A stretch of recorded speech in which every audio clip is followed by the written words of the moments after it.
மதபேதமின்றி தமிழகத்தில் உள்ள கோவில்களின் ஸ்தல வரலாறு, பழமையான தேவாலயங்கள் மற்றும் தர்காக்களின் உண்மை தகவல்கள், ஆன்மீகம், ஜோதிடம், சித்தர் வழிபாடு போன்ற பிரத்யேக தகவல்களை கேப்டன் ஆலயம் யூடியூப் சேனல் மூலம் நீங்கள் இனி காணலாம். உங்களின் ஆன்மீக வணிகத்தை கேப்டன் ஆலயம் யூடியூப் சேனலில் விளம்பரத்தின் மூலம் மேம்படுத்த விருப்பமா? கீழே கொடுக்கப்பட்டுள்ள எண்ணிற்கு உடனே தொடர்பு கொள்ளுங்கள்.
அப்புறம் வாழ்க்கையில் எப்படி வெற்றி பெறுவது? வெற்றி பெறணும்னா இச்சாசக்தி வேணும். ஏன்னா எல்லாமே இருந்தால் தான் வாழ்க்கையில் அவங்க சந்தோஷமாக இருக்க முடியும்.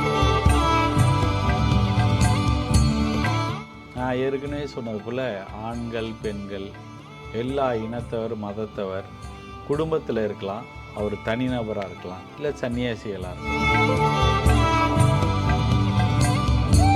அப்புறம் ஓம் டெக்னிக்குன்னு சொல்லிட்டு அந்த ஓம் தியானம் என்ன பண்ணும், பிரணவ நாதத்தோடு நம்மளோட நேரடியாக கனெக்ட் பண்ணுறது. ஸோ இந்த பயிற்சிகள்லாம் என்ன பண்ணும், ஆனால் ஒரு உயர்ந்த ஆன்மீக நிலை அடையணும் அப்படின்னு பார்த்தோம்னா அதை நம்ம ஃபுல் கண்ட்ரோல்லையும் இருக்கணும். அது நம்ம கண்ட்ரோலில் இருந்தால் தான் நாம் அதை வெல்ல முடியும். கொஞ்ச நேரத்தில் அந்த ஸ்டேஷன்லேயே பார்த்தீங்கன்னா அவங்க அந்த வெயிட்டிங் ரூமில் இருக்கிறப்ப இங்கே அவர் ஒரு ஒளி ரூபத்தில் தரிசனம் தரார். லஹரி மகேஷர் யோகா அவதாரம், நீங்கள் உங்கள் சொரூபம் என்ன அப்படின்னோடனே அவர் நான் அன்பின் வடிவம்னு அவர் வார்த்தையில் சொல்கிறதுக்கு முன்னாடி அவர் உங்கள் உள்ளார அவ்வளோ அன்பு பொங்க வச்சுட்டு. இப்போ நீங்கள் இந்த டீச்சிங்ஸை பொறுத்த வரைக்கும் அதாவது மகாவதார் பாபாஜி காலத்திலேருந்து பரமஹம்ச யோகானந்தர் வரைக்குமே இதை கமர்ஷியலைஸ் பண்ணாமல் யார் விரும்பி வராங்களோ அவங்களுக்கு மட்டுமே டீச் பண்ணிட்டு இருந்த ஒரு பீரியடாக தான் பார்க்க முடியுது. பட் இந்த பாபா படம் வந்ததுக்கப்புறம் குறிப்பாக தமிழ்நாட்டில் மிகப்பெரிய அளவில் இந்த கிரியா யோகமாக இருக்கட்டும், மகாவதார் பாபாஜியும் இருக்கட்டும், இந்த ஃபிலிம் இண்டஸ்ட்ரி மூலயமா போய் மக்கள் கிட்ட அவர் ரஜினிகாந்த் அவர்களுக்கு ஒரு காலிங்காக இருந்திருக்காது, அதை கையில் எடுத்து அவர் கொண்டு போய் சேர்க்கிறாரு. ஸோ இப்போ தமிழ்நாட்டை பொறுத்த வரைக்கும் இந்த மகாவதார் பாபாஜினுடைய இந்த டீச்சிங்ஸ் எந்த அளவுக்கு போய் சேர்ந்துருக்குன்னு நினைக்கிறீங்க? என்ன மாதிரியான புரிதல் இருக்குன்னு நினைக்கிறீங்க மக்களுக்கு? இந்த டீச்சிங்ஸ் வந்து உண்மையிலேயே ஒரு மிகப்பெரிய இம்பேக்ட். நீங்கள் சொன்ன மாதிரி அந்த பாபா படம் எடுத்ததுக்கப்புறம், அப்புறம் ரஜினிகாந்த் அவர்கள் வந்து நிறைய இடத்துல பேசினதுக்கப்புறம் இது மிகப்பெரிய இம்பேக்ட் இருக்குது. முக்கியமாக வந்து இப்போ தமிழில் வந்து இந்த பாடங்களாக வந்து வெளியிட்டிருக்கோம். இந்த பாடங்களோட சிறப்பு என்னன்னா, பரமஹம்ச யோகானந்தர் இருந்தப்பயே அவர் இந்த பாடத்திட்டத்தை கொண்டாந்துட்டார். பாடத்திட்டம்னா எப்படின்னா, நம்ம வீட்டுக்கே 15 நாளைக்கு ஒரு முறை இந்த பாடங்கள் வீட்டுக்கு வந்துடும். ஸோ இன்றைக்கு வாழ்க்கை சூழ்நிலை ரொம்ப பரபரப்பாக இருக்குது. எல்லாரும் வந்து தூரக்க இருக்க இமயமலை ஆசிரமோ இது மாதிரி போக முடியாது. ஸோ அப்போ வந்து வாழ்க்கைக்கு வந்து ஒரு சரி சமநிலையான வாழ்க்கை வாழ்கிறதுக்கு தியானம் அவசியம். வாழ்க்கைன்னா என்ன, இந்த உடல் எப்படி வேலை செய்யுது, மனம் எப்படி வேலை செய்யுது, அதை எப்படி நம்ம பேணுவது, அது சம்மந்தமாக குழந்தைங்களை எப்படி வளர்க்குறது, அப்புறம் வாழ்க்கையில் எப்படி வெற்றி பெறுவது. வெற்றி பெறணும்னா இச்சாசக்தி வேணும். என்ன எல்லாமே இருந்தால் தான் வாழ்க்கையில் வந்து அவங்க சந்தோஷமாக இருக்க முடியும். ஸோ இது எல்லாத்தையும் எல்லாத்தையும் கம்ப்ளீட்டாக வச்சு ஒரு கம்ப்ளீட் டீச்சிங்ஸை வந்து பரமஹம்ச யோகானந்தர் வந்து ஒரு 18 பாடங்களாக அறிமுகப்படுத்தியிருக்காரு.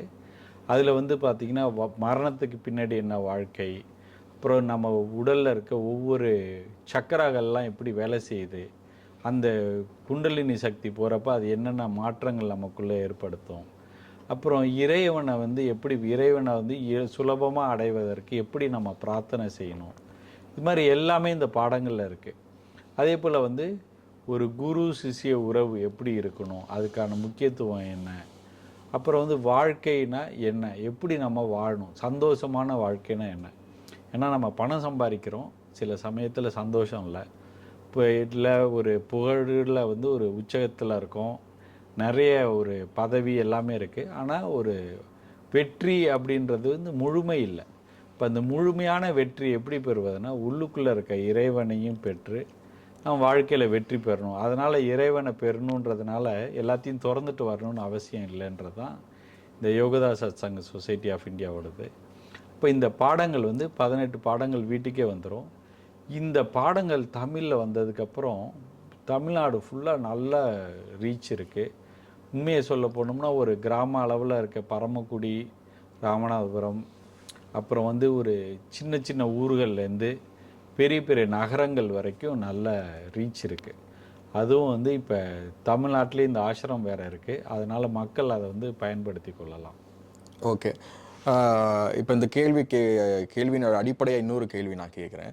இப்போ இந்த மகாவதார் பாபாஜினுடைய இந்த கிரியா யோகா கற்றுக்கணும்னு நினைக்கிறவங்க வந்து இல்லற வாழ்க்கையில் இருக்கக்கூடாதுங்கிற மாதிரியான ஒரு தகவல் வந்து சமூக வலைதளங்களில் ஒரு ஃபேக்கான நியூஸாக கூட இருக்கலாம். அது போயிட்டுருக்கு. அப்படி பார்த்தீங்கன்னா லஹரி மகசாயே பார்த்தீங்கன்னா ஒரு இல்லற வாழ்க்கையில் இருந்துட்டு வந்த ஒரு யோகி தான் அவர். ஸோ இதுக்கு ஒரு புரிதல் கொடுங்களேன். கிரியா யோகன்றது வந்து ஒரு முதுகுத்தண்டில் செய்யக்கூடிய பயிற்சி. நான் ஏற்கனவே சொன்னது போல் ஆண்கள் பெண்கள் எல்லா இனத்தவர் மதத்தவர் குடும்பத்தில் இருக்கலாம், அவர் தனிநபராக இருக்கலாம், இல்லை சன்னியாசிகளாக இருக்கலாம், எல்லாருக்கும் ஒரே பயிற்சி தான், எந்த வித வேறுபாடும் கிடையாது. எல்லாருமே பயிற்சி செய்யலாம். அவங்க இல்லறத்தில் இருந்துட்டு ஃபேமிலி லைஃப்பில் வாழ்ந்துக்கிட்டு குழந்தைங்களையும் வளர்த்து கொண்டு அவங்க வேலைக்கு போய் கொண்டே இந்த பயிற்சியை கண்டிப்பாக செய்ய முடியும். இந்த பயிற்சி வந்து அவங்க வீட்டில் இருந்துட்டு கண்டிப்பாக செய்யலாம். அது யாராவது தவறாக புரிந்து கொண்டாங்களான்னு தெரில. ஏன்னா நீங்கள் சொன்னது போல் லஹரி மாஷாரும் இல்லறத்தார் தான். அதே போல் இங்கே வர டிசேபிள் யோகதா சத்சங்கல டிசேபிள்ஸில் பார்த்திங்கன்னா எல்லாருமே இல்லறத்தார் தான். எங்களை போல சிலர் தான் வந்து சன்னியாசிகளாக இருக்கும். இல்லை, இப்போ அச்சம் வருவதற்கான காரணம் என்னன்னா, இந்த கிளாஸஸ் அட்டன் பண்ணும் போது இல்லற வாழ்க்கையில் இருக்கவங்க சன்னியாசத்தில் ஆர்வம் வந்து போயிடுவாங்களோன்ற ஒரு பயம் இருக்குது. அப்படி யாருமே பயப்பட தேவையில்ல கண்டிப்பாக. ஏன்னா நம்ம ஆசிரமத்திலே நம்ம என்ன சொல்கிறோம், குடும்ப வாழ்க்கைன்னு இந்த பிறவியில் நீங்கள் ஏற்கனவே தேர்ந்தெடுத்ததுனால அதை முழுமையாக அவங்க வந்து பூர்த்தி செய்யணும். ஏன்னா தே ஹவ் ஆல்ரெடி ப்ராமிஸ்டு. கணவனாக இருக்கலாம், மனைவியாக இருக்கலாம், அவங்க வந்து ஒரு சங்கல்பம் எடுத்து தான் அந்த வாழ்க்கையை ஆரம்பிக்கிறாங்க.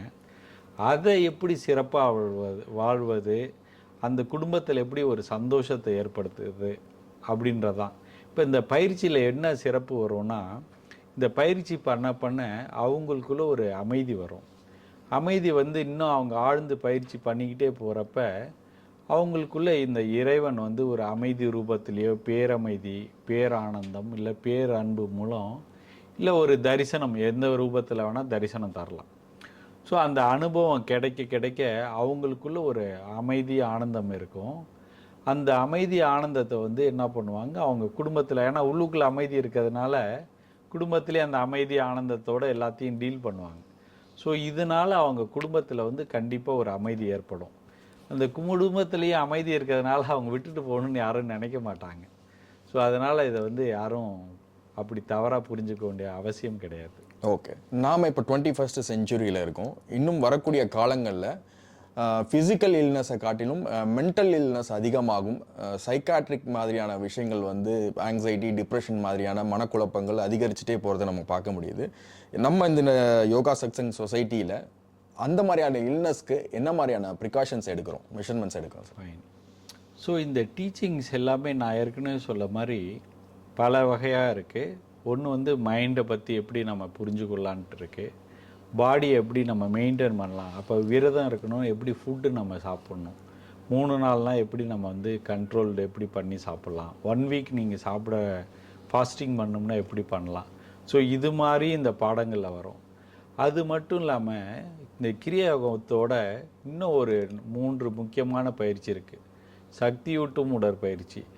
அதாவது இந்த நிறைய ஆசனா செய்கிறோம், ஹதயோகா செய்கிறோம். இதெல்லாம் கம்பைன் பண்ணி பரமஹம்ச யோகானந்தர் 1917 சக்தியூட்டும் உடற்பயிற்சின்னு ஒன்று கொடுத்துருக்காரு. அது சின்ன குழந்தைங்களாக இருந்தாலும் சரி, ஒரு 80-90 வயசில் இருக்கவங்களும் நின்ற நிலையிலே ஒரு 15 நிமிஷத்தில் செய்யலாம். அது செய்கிறப்ப என்ன ஆகுது, மைண்ட் வந்து ரிலாக்ஸ் ஆகிடும், தியானத்துலேயும் ஆழ்ந்து போக முடியும். ஸோ மென்டல் கண்ட்ரோல் அங்கேயும் வரும். அப்புறம் ஹாங்ஸா டெக்னிக் அப்படின்றது, ஹாங்ஸான்ற ஒரு பயிற்சி வந்து ஒரு பிராணாயாமா பயிற்சி. அந்த பயிற்சியிலையும் பார்த்திங்கன்னா இந்த ஒரு மைண்ட் கண்ட்ரோல், கான்சன்ட்ரேஷன், இறைவனோடு ஒரு நேரடியான தொடர்பு ஏற்படுத்துறது, அந்த பயிற்சி ஒன்று இருக்குது. அப்புறம் ஓம் டெக்னிக்குன்னு சொல்லிட்டு அந்த ஓம் தியானம் வந்து என்ன பண்ணும், பிரணவ நாதத்தோடு நம்மளோட நேரடியாக கனெக்ட் பண்ணுறதுக்கு. ஸோ இந்த பயிற்சிகள்லாம் வந்து என்ன பண்ணும், மைண்ட் கண்ட்ரோல் கொடுக்குது, பாடியில் இருக்க ரெஸ்ட்லெஸ்னஸை ரிமூவ் பண்ணுது, நர்வஸ் சிஸ்டத்தை வந்து கூல் பண்ணும். அப்புறம் வந்து அவங்க மைண்டு மீது அவங்களுக்கு ஒரு ஆதிக்கத்தை கொடுக்கும் இந்த பயிற்சிகள் எல்லாமே. ஸோ இதெல்லாம் பண்ணிவிட்டு அவங்க கிரியாகமும் பண்ணுறப்ப அது ரொம்ப எஃபெக்டிவாக இருக்கும் அவங்க வாழ்க்கையில். ஓகே, இப்போது நம்ம மகாவதார் பாபாஜி பற்றி தெரிஞ்சுக்கணும் அப்படின்னாக்கா ஆன்லைன்லேயே இருக்கட்டும், ஒரு லைப்ரரியிலே போய் புக்ஸ் ஏதாவது படிக்கணுன்னாலும் நம்ம கிட்ட கொடுக்குற ஒரே புக்கு அண்ட் ஆட்டோபயோகிராஃபி ஆஃப் யோகி, அந்த புக்கு தான் கொடுக்குறாங்க. ஸோ அந்த புத்தகத்தை பற்றி சொல்லுங்கள். ஏன்னு கேட்குறேன்னா, ஆல்ரெடி உலகெங்கிலும் இருக்கக்கூடிய சாதித்தவங்க, சாதிக்கணும்னு நினைக்கிறவங்க எல்லார் கையிலையும் இந்த புக்கு இருக்குது. பட் நம்ம தமிழ்நாட்டில் இன்னும் பெரும்பாலானவர்களுக்கு இந்த புக்கு போய் சேரலன்ற ஒரு குறையும் இருக்குது. அதை பற்றி சொல்லுங்கள். ஒரு யோகியின் விரதம் வந்து இப்போ இவர் சொன்ன மாதிரி இந்த புத்தகம் தான் அவர் சொல்கிறது. இந்த புத்தகம் வந்து பார்த்திங்கன்னா ஒரு 50க்கும் மேற்பட்ட மொழிகளில் உலகம் ஃபுல்லாக டிரான்ஸ்லேட் ஆகிருக்கு. தமிழில் ஒரு சிறப்பு என்னென்னா, இது ஒரு ஆடியோ புக்கு வடிவிலையும் கிடச்சிருக்கு, ஆடியோ புக்காகவும் இருக்குது. ஸோ இந்த ஆடியோ புக்கை வந்து நாம் யூடியூப்லேயோ இல்லாட்டி யோகதா சத்சங்களோட வெப்சைட்லேருந்தும் நீங்கள் எடுத்து கேட்க முடியும், ஆடியோவிலையும் கேட்க முடியும். அதே போல் புக்காகவும் கிடைக்குது. தமிழில் ஒரு சிறப்பு என்னென்னா, இந்த ஆடியோ புக் வந்து எல்லாருமே ரொம்ப பயன்படுறாங்க. இப்போ நிறைய பேர் எங்களுக்கு யூடியூப்பில் ஆடியோ புக் கேட்டுட்டு வந்திருக்கோம் அப்படின்னு சொல்கிறாங்க. இந்த புக்கில் வந்து என்னென்னா, பரமஹம்ச யோகானந்தர் என்ன சொல்லியிருக்கார் இந்த புத்தகத்தில், நான் கடவுளை வந்து இந்த புத்தகத்தில் ஒளித்து வைத்திருக்கிறேன் அப்படின்னு சொல்லியிருக்கார். ஸோ அப்போ நம்ம படிக்கிறப்ப இறைவனுக்கும் நமக்கும் உள்ள ஒரு தொடர்பை நம்ம ஃபீல் பண்ண முடியும். அது இல்லாமல் நிறைய மகான்கள் பற்றி நிறைய விஷயங்கள் சொல்லியிருக்காரு. அப்புறம் இந்த நிறைய சயின்டிஃபிக்காக எப்படி நம்ம வாழ்க்கையில் வந்து இந்த ஆன்மீகத்துக்கும் சயின்ஸுக்கும் என்ன ஒரு ரிலேஷன், அதெல்லாம் பற்றி நிறைய இந்த புத்தகத்தை படிக்கிறப்ப நமக்கு தெரியும். அப்புறம் நமக்கும் இந்த பிரபஞ்சத்துக்கும் ஒரு நேரடியான தொடர்பு இருக்குது. இந்த இறப்புக்கு அப்புறம் நம்ம இந்த உடலாக தான் விடுறோம், ஆனால் ஆன்மா எங்கெல்லாம் போகுது, அது எப்படி வளர்ச்சி பெறுது, அப்புறம் ஏன் நம்ம மீண்டும் மீண்டும் பிறக்கிறோம், இதெல்லாம் பற்றி இந்த புத்தகத்தில் இருக்குது. ஸோ இந்த புத்தகத்தில் வந்து பார்த்திங்கன்னா வாழ்க்கையை பற்றி எல்லா விஷயங்களுமே ஒரு ஆன்மீக ரீதியாகவும் சரி, ஒரு சயின்டிஃபிக்காகவும் இந்த புக்கு வந்து நமக்கு ஒரு விளக்கத்தை தருகிறது. ஓகே, என்னுடைய இறுதியான ஒரு கேள்வி, நம்ம மகாவதார் பாபாஜி பற்றி பேசணும்னா இன்னும் பல வருடங்களுக்கு தொடர்ந்து பேச வேண்டியதாக இருக்கும். அப்படி இருக்கும்போது அதாவது செல்ஃப் டிசிப்ளின் அப்படிங்கிற ஒன்று வந்து ரொம்ப முக்கியமான ஒரு விஷயமா இருக்குது. பாபாஜியை ஃபாலோ பண்ணணும்னு அப்படி ஒரு முடிவு எடுத்துட்டோம் அப்படின்னாலே அந்த செல்ஃப் டிசிப்ளின் ரொம்ப முக்கியமான ஒன்றா இருக்குது. So how important self discipline for the human? Yes, self discipline வந்து பார்த்திங்கன்னா நம்ம சின்ன வயசுலேயே செய்து கொண்டு வரோம், செய்யாமலாம் இல்லை. இப்போ பார்த்திங்கன்னா நம்ம பேரண்ட்ஸ் வந்து ஸ்கூலுக்கு அனுப்புகிறப்ப குழந்தைங்கள வந்து ஒரு நல்ல சுத்தமாக இருக்கணும் அப்படின்னு சொல்லி கொடுக்குறாங்க. அதுலேருந்தே ஆரம்பிக்குது நமக்கு. ஸோ எப்படி ஃபிசிக்கல் கிளீனினஸ் இம்பார்ட்டண்ட்டோ, மென்டல் கிளீனினஸ் ஆல்சோ இம்பார்ட்டன்ட். அது நான் ஏன் இந்த கொஷின் வச்சேன்னா, உங்களுடைய டீச்சிங்ஸில் ரொம்ப முக்கியமான ஒரு பாயிண்ட் அது இருக்குது, செல்ஃப் டிசிப்ளின். ஸோ அதுக்காக கேட்குறேன். கரெக்ட். செல்ஃப் டிசிப்ளின் இருந்தால் தான் மனதை வந்து வெல்ல முடியும். ஏன்னா மனம் வந்து எப்படின்னா வெளியில் ஓடிக்கிட்டே இருக்கும் எப்போ பார்த்தாலும். நம்ம என்ன பண்ணுறோம், மனதை பக்குவப்படுத்தி உட்கார வைக்கிறோம். மனதை பக்குவப்படுத்தி உட்கார வைக்கிறப்பையும் அது வெளில போகும், அங்கங்கே போகும். ஆனால் ஒரு உயர்ந்த ஆன்மீக நிலை அடையணும் அப்படின்னு பார்த்தோம்னா அதை வந்து நம்ம ஃபுல் கண்ட்ரோல்லையும் இருக்கணும். அது நம்ம கண்ட்ரோலில் இருந்தால் தான் நாம் வந்து அதை வெல்ல முடியும். அதோட கண்ட்ரோலில் நம்ம போயிட்டோம்னா அப்போ என்னாவது, நம்ம வந்து டிஸ்ட்ராக்ட் ஆகிடுவோம். நம்ம வந்து நம்மளோட கோலை வந்து ரீச் பண்ண மாட்டோம். ஸோ அதனால் அது வந்து ரொம்ப இம்பார்ட்டண்ட். ஸோ அதுக்கு வந்து நம்ம கொஞ்சம் கொஞ்சமாக ப்ராக்டிஸ் பண்ணவே குரு வந்து நமக்கு ஹெல்ப் பண்ணுவார். அதனால் நம்ம ஒரே நாளில் வந்து மாற முடியாது. அது வந்து எல்லாருமே ஞாபகம் வச்சுக்கணும். நம்ம எல்லாத்தையும் விட்டுட்டு தான் ஆன்மீகத்துக்குள்ளே வரணும் அப்படின்னு சொல்ல முடியாது.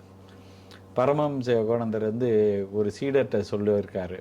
ஒரு சீடர் வந்து எனக்கு சில கெட்ட பழக்கங்கள்லாம் இருக்குது, நான் இந்த கிரியாவத்தை கற்றுக்கலாமா அப்படின்னு கேட்குறாரு. தாராளமாக கற்றுக்கலாம், ஆனால் ஒன்றே ஒன்று அப்படின்றார். என்னங்க அப்படின்றார். ஆனால் இதை நீ கற்றுக்கிட்டீங்கன்னா உன்கிட்ட இருக்க பழக்கம்லாம் இருக்குன்னு நான் கேரண்டி தர முடியாது அப்படின்றார். ஸோ இந்த பயிற்சிகளை அவங்க கற்றுக்க ஆரம்பிக்கிறப்பயே இந்த ஆன்மீக சக்தி அவங்களுக்குள்ளே போய் அவங்களுக்குள்ள தேவையில்லாதெல்லாம் அதே நீக்க ஆரம்பிச்சிடும். ஸோ அவங்களுக்கும் குருவுக்கும் உள்ள உறவு வந்து அதை அவங்கள மேம்படுத்தி அவங்கள மேலே தூக்கி விட உதவி செய்யும். அப்புறம் அவங்களுக்கு இறைவன் மேலே இருக்க பக்தினால் அவங்களே அந்த செல்ஃப் டிசிப்ளினில் தானாக நல்லா பண்ணுவாங்க. ஓகே, மகாவதார் பாபாஜி அப்படின்னாலே அற்புதம், அதிசயம் தான். உங்கள் வாழ்க்கையில் பர்சனலாக நடந்த ஏதாவது ஒரு டெஸ்டிமோனியல் சொல்ல முடியுமா?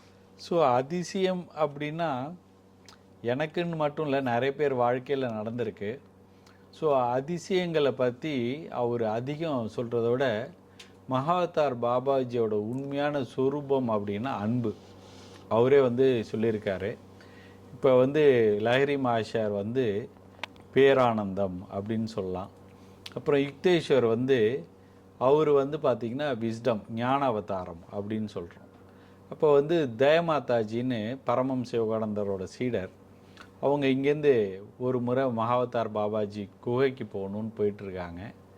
ராணிகேத் பக்கத்தில் போகிறப்ப அந்த ரயில்வே ஸ்டேஷனில் உட்காந்துக்கிட்டு அவங்க மகாவதார் பாபாஜியோட பேரை வந்து ஜபிச்சுக்கிட்டே இருக்காங்க. மனதிலே வந்து அவர் பேரை ரொம்ப நேரமாக சொல்லிக்கிட்டே இருக்காங்க பக்தியோட. கொஞ்ச நேரத்தில் அந்த ஸ்டேஷன்லேயே வந்து பார்த்திங்கன்னா அவங்க அந்த வெயிட்டிங் ரூமில் இருக்கிறப்ப இங்கே அவர் வந்து ஒரு ஒளி ரூபத்தில் தரிசனம் தரார். தரிசனம் தந்து அவர் அவங்கள்ட்ட அப்போ அவங்க கேட்குறாங்க, மகாவதார் பாபாஜிட்ட கேட்குறாங்க, பாபாஜி உங்களோட சுரூபம் என்ன? யுக்தேஸ்வர் வந்து ஞான அவதாரம், லஹரி மகேஷர் வந்து யோகா அவதாரம், நீங்கள் உங்கள் சுரூபம் என்ன அப்படின்னோடனே அவர் வந்து நான் அன்பின் வடிவம்னு அவர் வார்த்தையில் சொல்கிறதுக்கு முன்னாடி அவர் உங்கள் உள்ளார அவ்வளோ அன்பு பொங்க வச்சுட்டு அவர் வந்து அன்பின் சுரூபம் அப்படின்னு சொல்கிறார். ஸோ இதுதான் நம்ம வாழ்க்கையை வந்து உண்மையிலே மாற்ற போகிறது. அதாவது நான் ஏன் இந்த எக்ஸாம்பிள் சொல்கிறேன்னா, அதாவது ஒரு மிராக்கிள் வந்து நம் வாழ்க்கையை முழுமையாக மாற்றாது. அந்த இடத்துல ஒரு எந்தூசியாசம், ஒரு ஆர்வத்தை உருவாக்குமே ஒழிஞ்சு முழுமையாக மாற்றாது. உண்மையான மிராக்கிள் என்னன்னா, மனிதன் தெய்வத்தை பார்க்கலாம், மனிதன் தெய்வத்தோடு ஒன்ற முடியுன்றதான் மிகப்பெரிய மிராக்கிள்.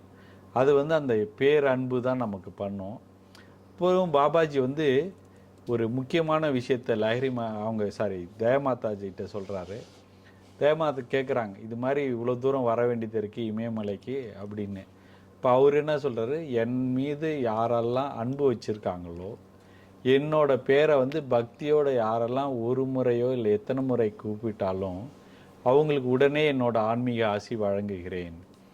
என்னை பார்க்கணுன்னு இவங்க இமயமலை வரணும்லாம் அவசியம் இல்லை. அவங்க எங்கிருந்து என்னோட பேரை உச்சரித்தாலும் அவங்களுக்கு என்னோட ஆசீர்வாதம் எப்போதும் இருக்குது அப்படின்னு சொல்லியிருக்காரு. ஸோ தொடர்ந்து அந்த யோகதா சக்சஸ் சொசைட்டியில் நடத்தக்கூடிய அந்த கிளாஸஸில் கலந்துக்கணும்னு நினைக்கிறவங்க, தமிழ்நாடுவாக இருக்கட்டும், இந்தியா ஆல் ஓவர் எங்கே இருந்தாலும் கலந்துக்கணும்னு நினைக்கிறவங்க எப்படி ரீச் பண்ணணும் சார்? ஈஸியாக வந்து இந்த பாடங்களுக்கு அவங்க அப்ளை பண்ணலாம். நம்ம ஒய்எஸ்எஸ் அப்படின்றது யோகதா சத்சங் சொசைட்டி ஆஃப் இந்தியான்னு நம்ம சொல்லுவோம். அதுக்கு வந்து நீங்கள் வெப்சைட்டில் போய் யூடியூப்பில் போய் கூகுளில் போயிட்டு ஒய்எஸ்எஸ் லெசன்ஸ்ன்னு சர்ச் பண்ணலாம். இல்லாட்டி YSSlessons.org அப்படின்ற வலைத்தளத்துக்கு போனீங்கன்னா அதில் வந்து ஆங்கிலம், தமிழ், தெலுங்கு, ஹிந்தி இது மாதிரி 4 மொழியில் இந்த பாடங்கள் இருக்குது. அதை அவங்க ஆன்லைன்லேயே சப்ஸ்கிரைப் பண்ணாங்கன்னா அவங்க வீட்டுக்கே வந்துடும். இப்போ வீட்டிலேருந்து அவங்க படித்து ப்ராக்டிஸ் பண்ணலாம். இது மட்டும் இல்லாமல் அந்த YSSofindia.org அப்படின்ற வெப்சைட்டில் போனாங்கன்னா இந்தியா முழுவதும் ஒரு 250 மெடிடேஷன் சென்டர் இருக்குது. இப்போ எப்படி டி நகரில் இருக்கோ, கோயம்புத்தூர், மதுரை, சென்னை இது மாதிரி பல இடங்கள் இருக்க போல இப்போ தமிழ்நாட்டிலே எடுத்துக்கிட்டிங்கன்னா 30க்கும் மேற்பட்ட மெடிடேஷன் சென்டர் இருக்குது. அந்த இடத்துக்கு போனாலும் அவங்க இந்த பாடங்களுக்கு எப்படி அப்ளை பண்ணுறது, அப்புறம் ஞாயிற்றுக்கிழமை வந்து எல்லா இடத்துலையும் மெடிடேஷன் நடக்கும், அதில் அவங்க சேர்ந்து கலந்து கொள்ளலாம். இல்லை ஆன்லைன்லேயும் நம்ம என்ன பண்ணுறோம், நம்ம வந்து கற்றுக் கொடுக்குறோம். இப்போ கற்றுக் கொடுக்குறது என்னென்னா, இந்த பாடங்களை வந்து அவங்க ஆன்லைன்லேயே ஒரு ஆப்பு மூலமோ இல்லாட்டி ஒரு study.url ஒன்று இருக்குது, study.YSS இந்தியான்னு. ஸோ அதன் மூலமும் அந்த பாடங்களை வந்து அவங்க ஆன்லைன்லேயும் படித்து அவங்க கற்றுக்க முடியும். ஸோ இது மாதிரி பல வசதிகள் மக்களுக்கு பரபரப்பான வாழ்க்கையில் ரீச் ஆகிறதுக்காக ஆப் மூலம் இல்லாட்டி வலைதளம் மூலம் அவங்களுக்கு வந்து நம்ம ரீச் பண்ணுறோம். அப்புறம் வந்து ஆசிரமமும் இப்போ ஸ்ரீபெரும்பூர் பக்கத்தில் இருக்கிறதுல அவங்க வந்து தொடர்பு கொள்ளலாம். ஓகே, அந்த யோகதா சக்சஸ் சொசைட்டி மூலமாக நீங்கள் இந்த சொசைட்டிக்கு ஏற்படுத்துகிற இம்பாக்ட்ஃபுல் வந்து ரொம்ப பெருசாக இருக்குன்னு தான் சொல்லணும். தொடர்ந்து இது மாதிரியான தகவல்கள் உங்கள்கிட்ட இருந்து தெரிஞ்சுக்கணும்னு விருப்பப்படுறோம். ரொம்ப நன்றி சார். ரொம்ப நன்றி.